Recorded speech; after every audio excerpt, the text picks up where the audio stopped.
Bonjour à toutes et à tous, c'est ENZ et j'espère que vous allez bien. Alors aujourd'hui on se retrouve pour l'actu manga de la semaine. Une semaine peu mouvementée en ce qui concerne l'actualité manga, mais assez bien garnie au niveau de l'actu anime. Sur ce, on se retrouve après le générique.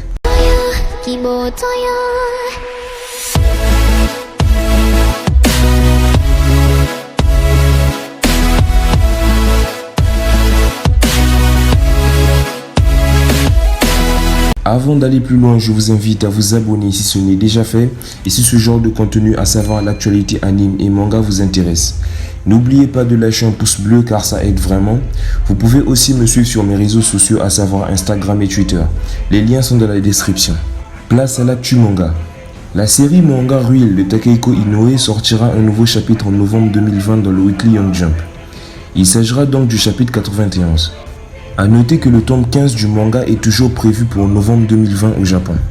Le manga JoJo's Bizarre Adventure partie 8, donc Jojo Lion, fera la couverture du prochain numéro d'Ultra Jump pour célébrer son 100e chapitre. Vous pouvez le voir de vos propres yeux, une couverture très stylée, et comme toujours on sent le niveau de dessin très élevé de l'auteur. C'est via le Weekly Shonen Magazine que nous apprenons que les mangas Tokyo Revengers de Wakyuken et Gotobu no Hanayomi de Negi Aruba ont respectivement atteint 5 millions et 13 millions d'exemplaires en circulation. Le manga Hime-sama Gomu no Shikandesu de Hirakei et Robinson Haruhara a dépassé le cap des 100 000 et donc a atteint 150 000 exemplaires en circulation, numérique compris, pour ses 3 premiers volumes.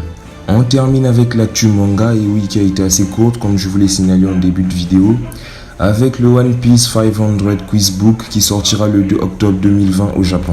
Ceci est donc le 3e volume de la série et aucun visuel n'a été dévoilé à l'heure actuelle.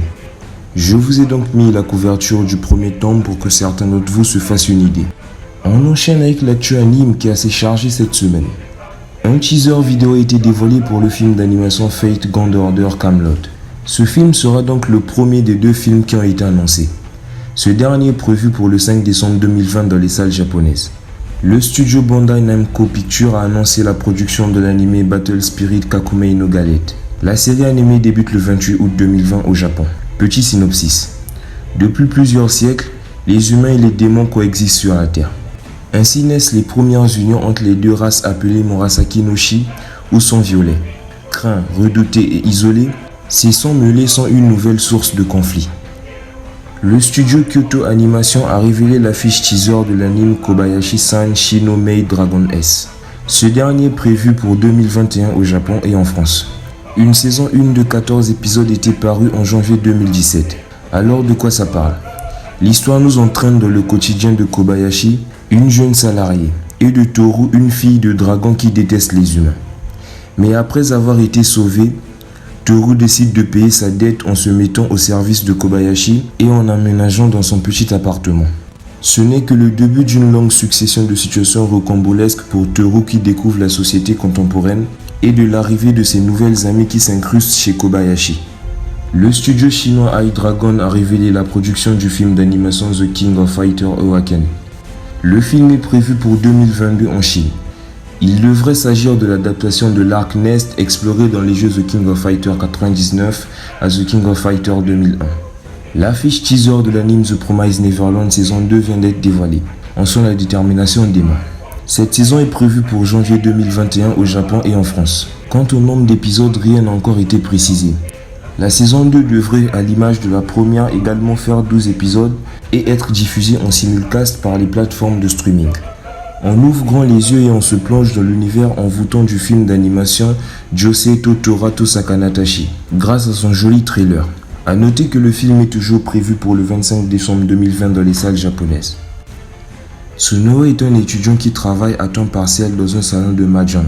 Dernièrement, les clients parlent d'une vieille dame qui pousse un mystérieux landau dans la rue. Un jour, il découvre que c'est une jeune fille paraplégique du nom de Kumiko qui s'y trouve et qui se fait appeler José en référence à son livre favori. Une amitié se développe entre eux jusqu'à peu à peu se transformer en amour. Une date de sortie de l'ultime film Gintama avant le dernier animé a été mise à jour. Le film The Final qui avait été annoncé l'an dernier lors de la Jump Festa, sortira le 8 janvier 2021 au Japon. Le manga Gintama va aussi inspirer un nouvel animé qui va être diffusé pour la première fois en exclusivité sur les services en ligne JTV au Japon. L'anime web sera donc diffusé en début d'année 2021. Après Tower of God, The God of High School, c'est désormais Noblesse qui aura droit à son adaptation animée.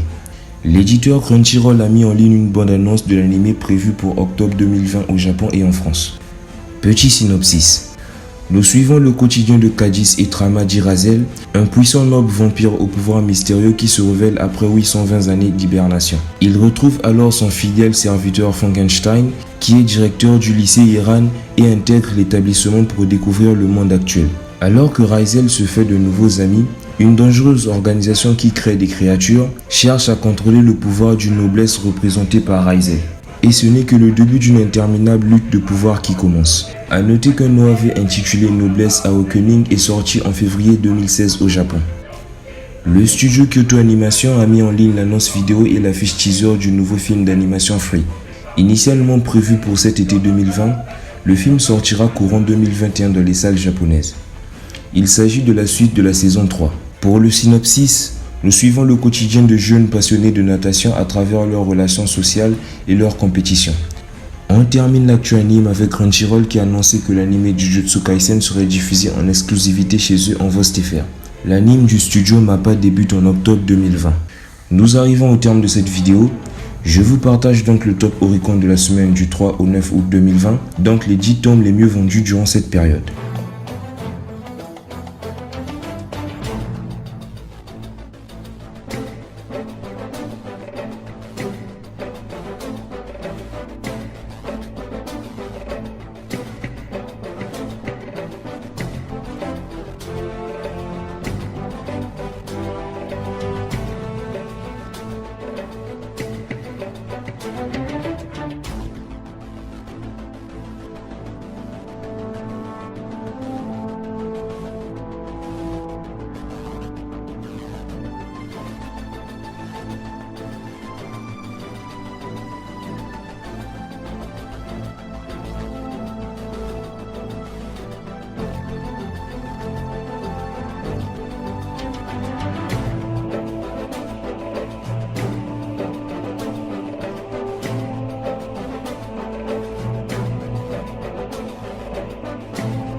Sur ce, la vidéo est terminée et j'espère qu'elle vous aura plu. Si c'est le cas, n'hésitez pas à lâcher un pouce bleu et à partager. Et moi je vous dis à très bientôt pour de nouvelles vidéos.